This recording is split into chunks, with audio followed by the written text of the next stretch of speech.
apreciados, vamos a orar antes de estudiar la palabra del Señor.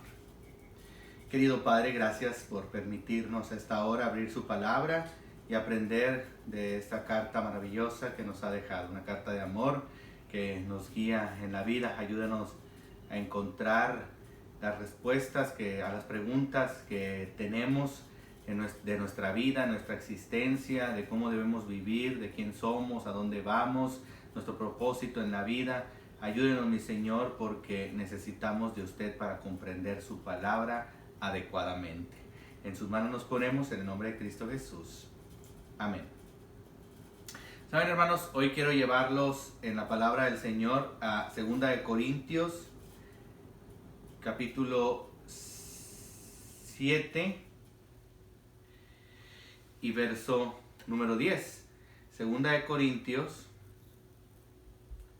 7, 10.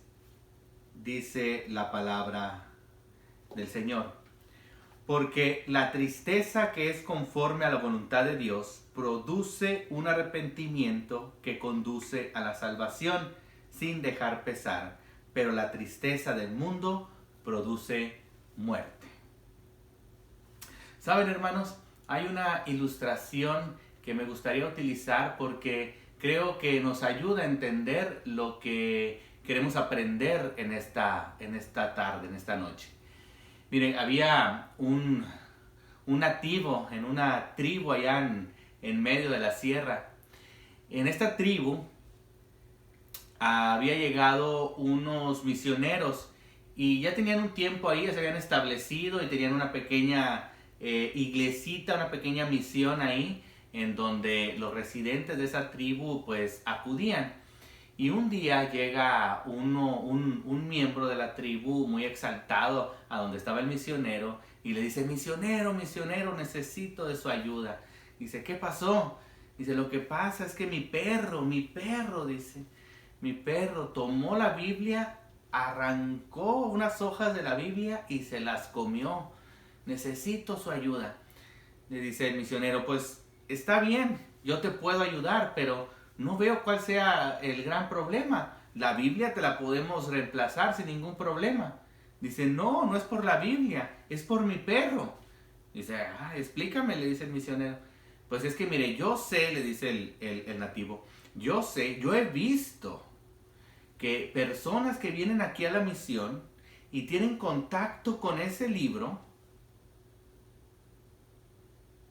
eran personas pendencieras, eran guerreros, y después de tener contacto con ese libro quedan hechizados, caen en el hechizo de ese libro, y luego ya no quieren matar, ya no son pendencieros. Y mi perro es un perro cazador, ha tenido contacto con ese libro, ya no va a querer cazar. ¿Cómo voy a hacer para alimentar a mi familia? Y le dice el misionero, con sentimientos encontrados el misionero. Se sentía bien por el concepto que tenía de las personas que iban a la misión y tenían contacto con la Biblia, pero le explica: mira, no es que tengan contacto con el libro, que tengan contacto con la Biblia, es que practiquen las enseñanzas que ahí están, que entiendan las enseñanzas y que las practiquen. Así es que lo tranquiliza y le dice: no te preocupes, tu perro va a estar bien, va a seguir siendo un perro cazador. Y hoy les quiero compartir este tema porque a veces tenemos conceptos preconcebidos que nosotros creemos que están en la palabra de Dios, ideas que nosotros pensamos que contiene la palabra de Dios, enseñanzas que creemos o que quisiéramos que dijeran la palabra del Señor, la Biblia. Y este concepto preconcebido del cual quiero hablar, es importante que lo tengamos bien en claro, porque a nosotros no comprenderlo bien, puede llegar el desánimo a nuestras vidas. Y el desánimo es el arma más poderosa de Satanás.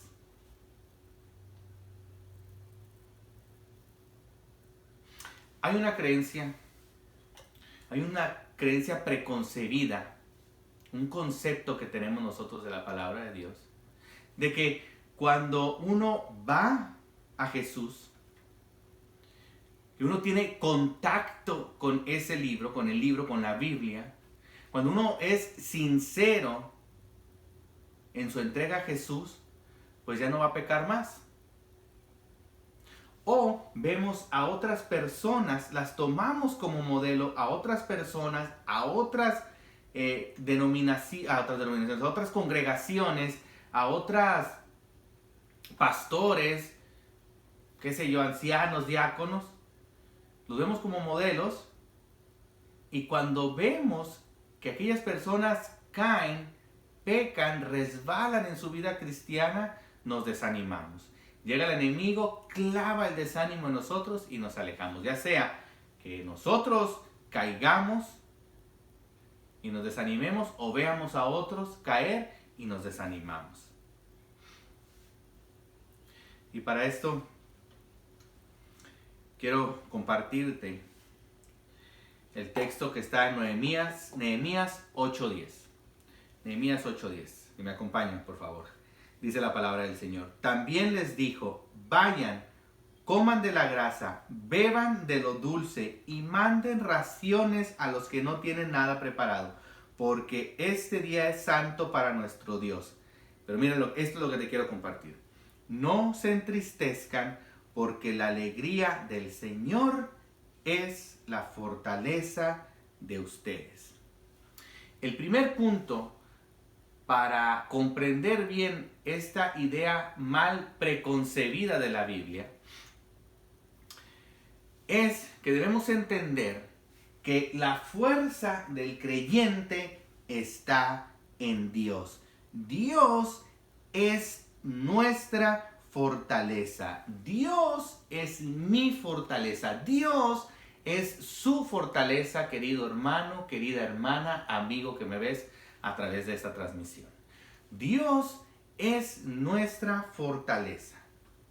Porque nosotros podemos llegar a pensar así, que si vamos a donde Jesús, que si nos entregamos a Él, que si lo hacemos nuestro Señor y Salvador, en nosotros está la fuerza para portarnos bien. Que nosotros tenemos ahora las condiciones, porque como yo quiero ser de parte de los que hacen la voluntad de Dios, entonces yo puedo vencer el pecado, vencer las tentaciones.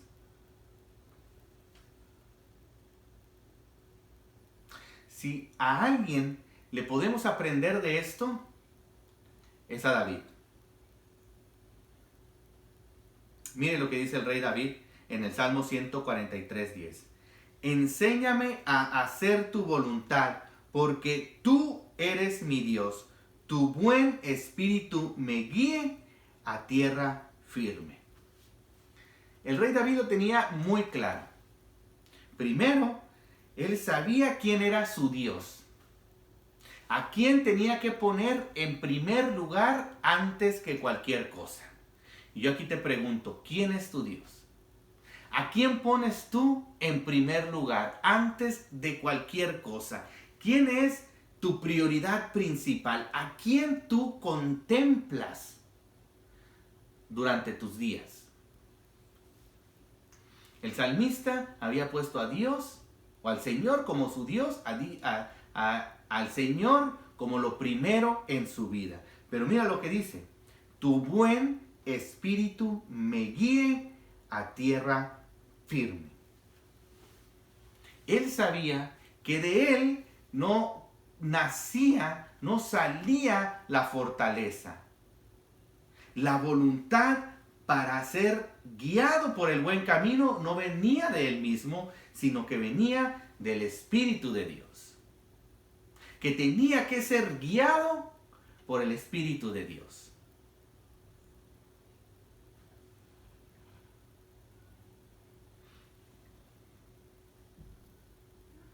Mire lo que dice 2 Corintios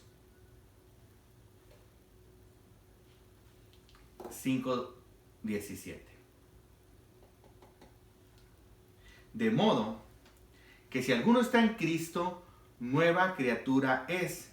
Las cosas viejas pasaron, ahora han sido hechas nuevas. Ya entendimos que de Dios viene nuestra fortaleza, que es por el Espíritu de Dios que podemos ser guiados nosotros. Bueno, ahora vamos a entrar a lo que es el creyente y sus errores.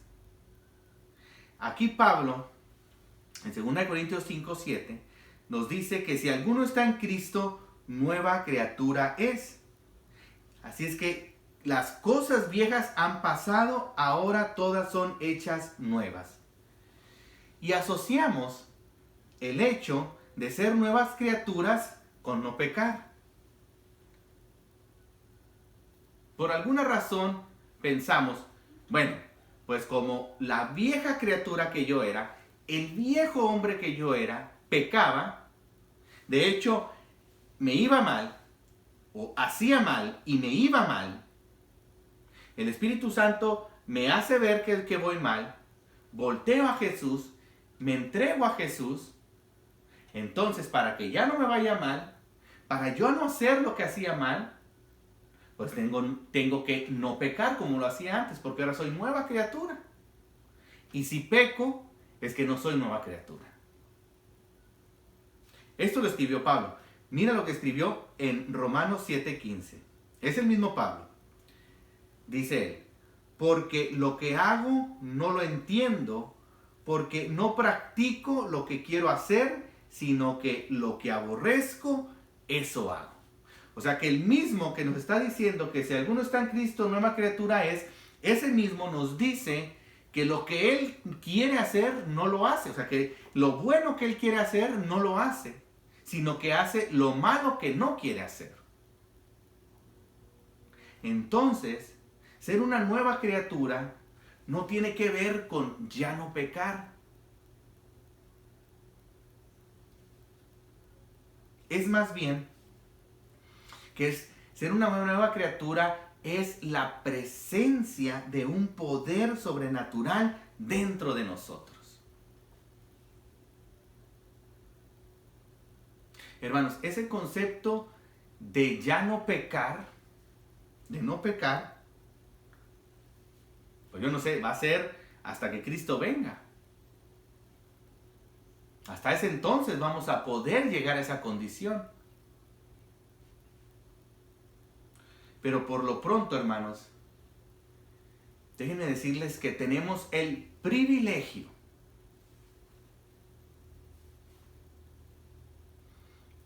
tenemos la oportunidad, el privilegio de ir creciendo espiritualmente. El nuevo creyente, o el creyente en general, no nace como un cristiano maduro. De hecho, la meta que nos dice la Biblia es llegar a la plenitud de Cristo. ¿Y cuándo vamos a llegar a la plenitud de Cristo? Hermanos, pues hasta que Cristo regrese. Hasta que venga Cristo y nos transforme de este cuerpo corruptible a uno incorruptible. Tenemos el privilegio, la oportunidad de ir creciendo espiritualmente, de día a día, de gloria en gloria, hasta la venida de nuestro Señor. Ahora, que hay que crecer. Una cosa es que no seamos cristianos maduros de buenas a primeras, pero tampoco nos debemos de quedar estancados y no madurar nunca. Aquello que no crece, que no madura, pues hay un problema ahí. Entonces tenemos que ir madurando. Mira lo que dice Romanos 3:23, siguiendo con la tónica de Pablo, que escribió estos pasajes que estamos estudiando. Mira lo que dice Romanos 3:23. Por cuanto todos pecaron. ¿Cuántos pecaron? Todos. Y no alcanzan la gloria de Dios. ¿Cuántos pecaron?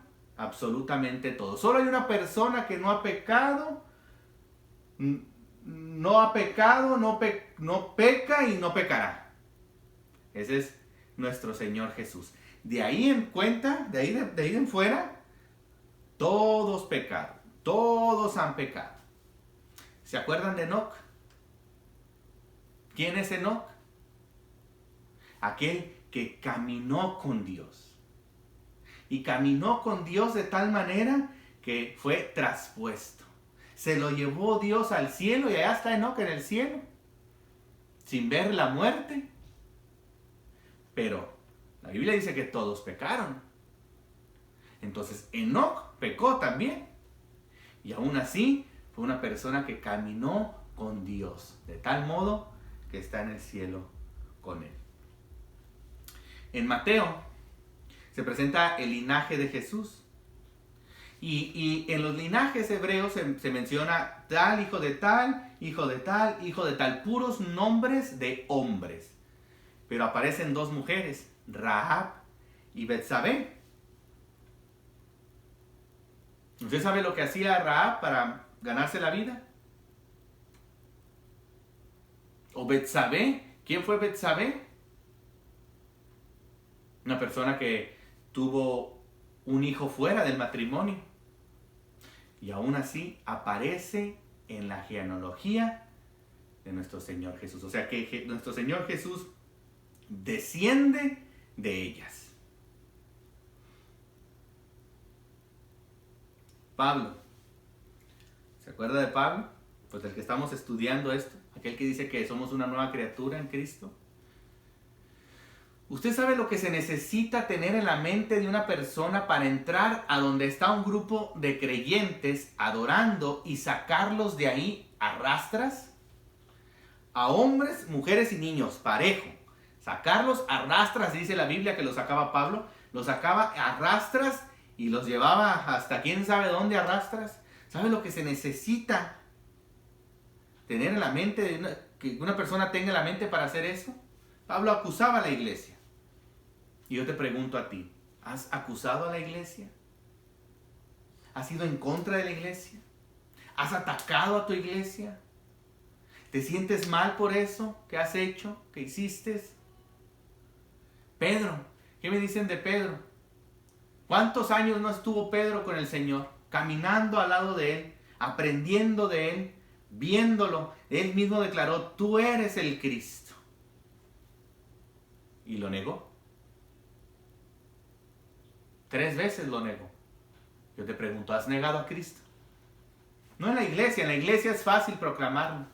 Aquí mientras escuchas este estudio desde tu casa, puedes alabar el nombre de Dios, levantar las manos y declarar a Jesús. No, ahí sí es fácil. En la iglesia hacerlo es fácil. En el templo es fácil, pero ¿lo has negado en tu trabajo? ¿En tu escuela? ¿Con tus vecinos? ¿A solas? Y no con palabras, sino con tu vida, con tus acciones. ¿Qué me dices de Moisés? ¿Que asesinó? ¿O de David? Un hombre que adulteró y que también asesinó, pero a pesar de todo, fue un hombre, dice la Biblia, conforme al corazón de Dios. ¿Y por qué te digo todo esto? Porque estas personas tienen algo en común. Sí, todas pecaron. Pero lo que hicieron todos ellos es que aunque pecaron, aunque cayeron, se levantaron. Y aquí es donde quiero que me pongas atención, porque esta es la enseñanza de esta noche. Esta es la enseñanza de esta noche. Es el mensaje central, porque pecar, cualquiera puede pecar. Yo puedo pecar, tú puedes pecar, todos podemos pecar. Podemos estar viendo este mensaje espiritual, este estudio de la palabra, y podemos estar pecando mientras lo vemos. Si es que lo extraordinario no es pecar, cualquiera puede pecar. Lo extraordinario es que aunque pequemos, nos levantamos. Eso es lo extraordinario. ¿Quieres hacer algo extraordinario? ¿Quieres hacer algo grande? Levántate. No dejes que el desánimo llegue a tu vida. No dejes que el enemigo use su principal arma contra ti.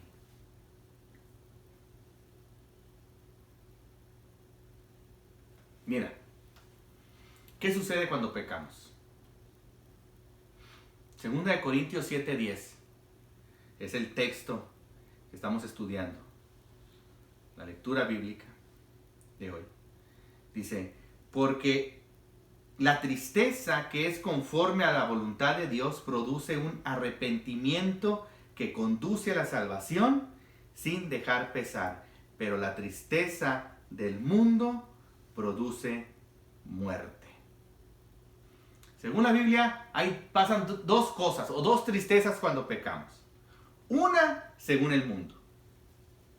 Aquella que te mantiene sumida en el lodo, en el pozo cenagoso del pecado. Aquella que te restriega el enemigo de las almas después de haberte inducido a pecar, te lo está restregando en la cara, te restriega el pecado, a manera de que te mantiene ahí sumido en esa tristeza, no te deja levantar y ahí estás. Y ahí sigues. Y si sigues ahí, y si ahí estás pecando. Continúas ahí. Esa es una tristeza que produce muerte. Pero el texto dice que hay otro tipo de tristeza. Una según Dios. Una que según Dios produce arrepentimiento. Porque yo voy para allá. Yo me dirijo allá. Allá está el mal camino. Y voy pecando. Pero el Espíritu Santo me impresiona. Me hace producir o me produce una tristeza en mi corazón. Y ya no quiero. Me di cuenta que a donde voy es camino de muerte. Y me pongo triste por eso. Entonces produce un arrepentimiento. Y arrepentirse es voltearse. Y ahora ir en otra dirección. A la dirección a donde se encuentra la vida.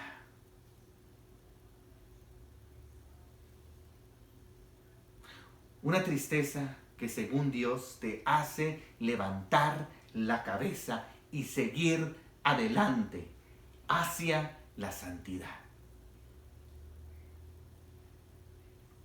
Así que, hermano, lo que pinta una sonrisa en el rostro de Dios no es una persona que nunca haya pecado. Lo que realmente pinta una sonrisa en el rostro de Dios es que aún aunque hayas pecado, te levantaste. Aún aunque hayas resbalado en tu vida, en tu camino hacia Cristo, te levantaste y sigues camino a la santidad. Mira lo que dice Proverbios 24:16. Porque el justo cae 7 veces y vuelve a levantarse, pero los impíos caerán en la desgracia. O sea, los justos caen, los impíos caen. ¿Cuál es la diferencia entonces? Pues que los justos se levantan. Esa es la diferencia. Esa es la gran diferencia. Ahora, déjame hacer un paréntesis aquí. No se trata de tener permiso para pecar. Y dices, bueno, pues si así es la cosa, entonces peco, al cabo después voy a donde Jesús y le pido perdón. No, no es eso. Porque entonces quiere decir que no estamos arrepentidos, que no nos ha llegado la tristeza que nos hace arrepentirnos y voltearnos. Eso es otra cosa completamente diferente. Eso es planear pecar. Estamos hablando de que tú sinceramente te entregas al Señor. Sinceramente tratas de vivir en sus caminos y vas camino a la santidad. Pero en el camino a la santidad puede haber caídas. Pero el problema no es que haya caídas. El problema está en si te levantas o no de esas caídas.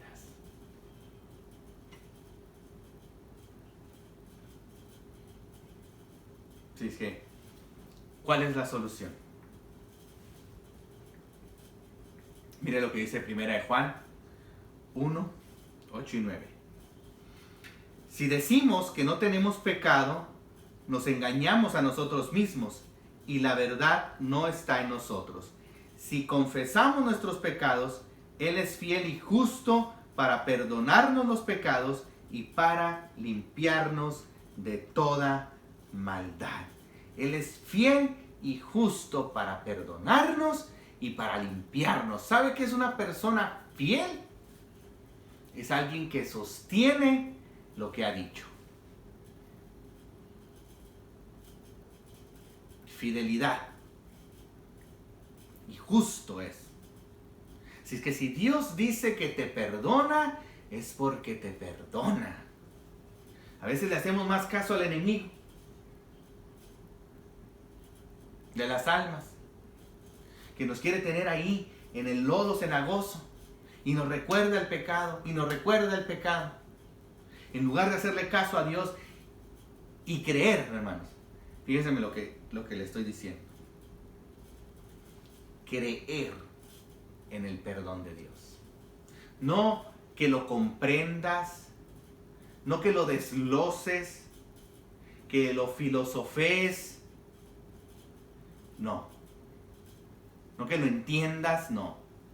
Sino que lo creas en tu corazón. Porque hay veces que nosotros somos los que no nos perdonamos.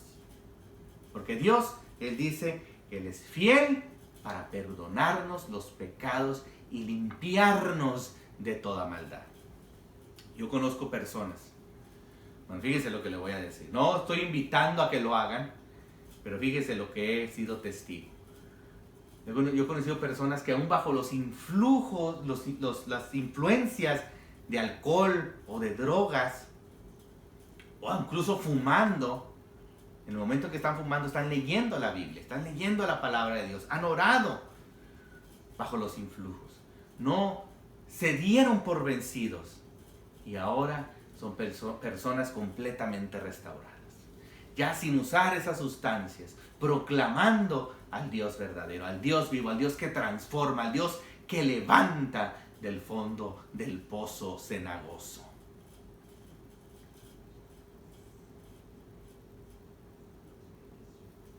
Concluyamos.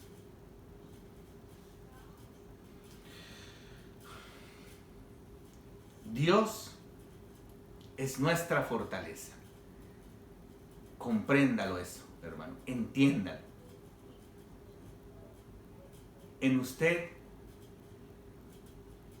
no hay fortaleza para soportar los ataques del enemigo, los ataques espirituales. Dios es su fortaleza. Su buen espíritu es el que lo guía.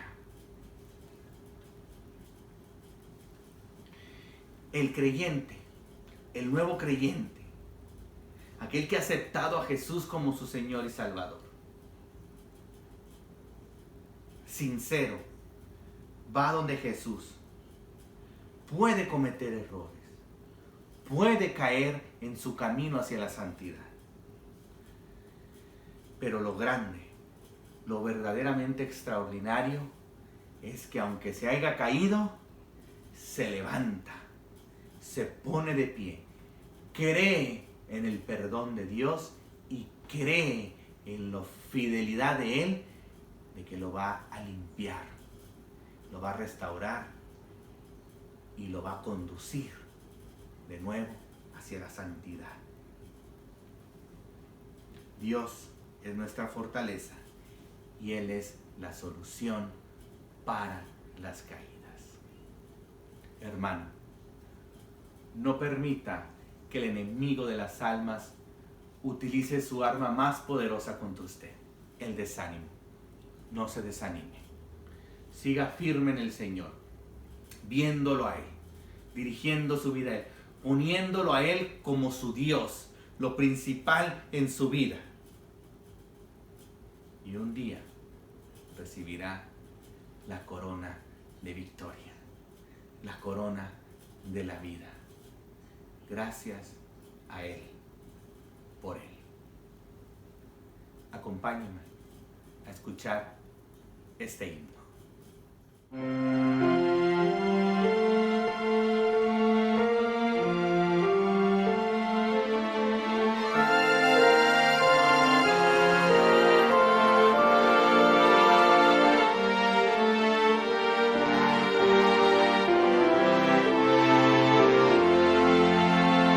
Cristo me ayuda por Él a vivir.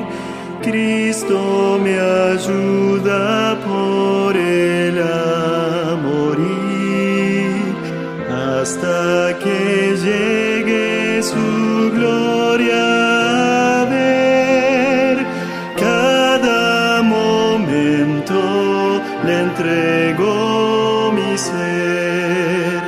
Cada momento la vida me da, cada momento conmigo Él está, hasta que llegue su gloria a ver. Cada momento le entrego mi ser. Siento pesares, muy cerca Él está. Siento dolores, alivio me da. Tengo aflicciones, me muestra su amor. Cada momento me guarda el Señor. Cada momento la vida me da, cada momento conmigo Él está, hasta que llegue su gloria a ver. Cada momento le entrego mi ser. Tengo amarguras o tengo temor, tengo tristezas, me inspira valor. Tengo conflictos o penas aquí, cada momento se acuerda de mí. Cada momento la vida me da, cada momento conmigo Él está, hasta que llegue su gloria a ver. Cada momento le entrego mi ser. Tengo flaquezas o débil estoy.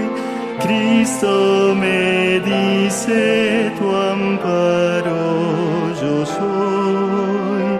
Cada momento en sombra o en luz, siempre anda junto conmigo Jesús.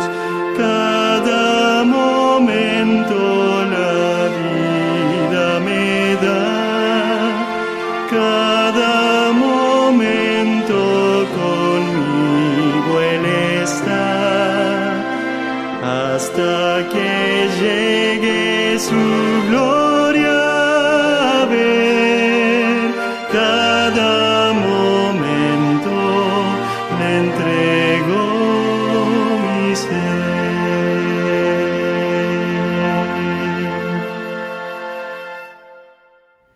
Al terminar, vamos a hacerlo con una oración. Bondadoso Padre y buen Dios, gracias le damos por permitirnos ver en su palabra nuevamente su amor, su guía, su protección, su enseñanza. Ayúdenos, mi Señor, a nunca desanimarnos, a saber que usted es fiel y justo y que nos ayuda a vivir la vida cristiana. Necesitamos de usted, dependemos de usted. Gracias, Padre, y le seguimos pidiendo por sanidad. Ayúdenos en este tiempo de enfermedad, que la situación esta de la pandemia, mi Señor, podamos seguir estando protegidos y usted toque los cuerpos de aquellos que se han infectado, restáurele su salud, mi Señor, y ayúdenos a sobrepasar esta crisis de salud y esta crisis financiera también. Nos ponemos en sus manos, en el nombre de Cristo Jesús oramos. Amén. Que el Señor les bendiga.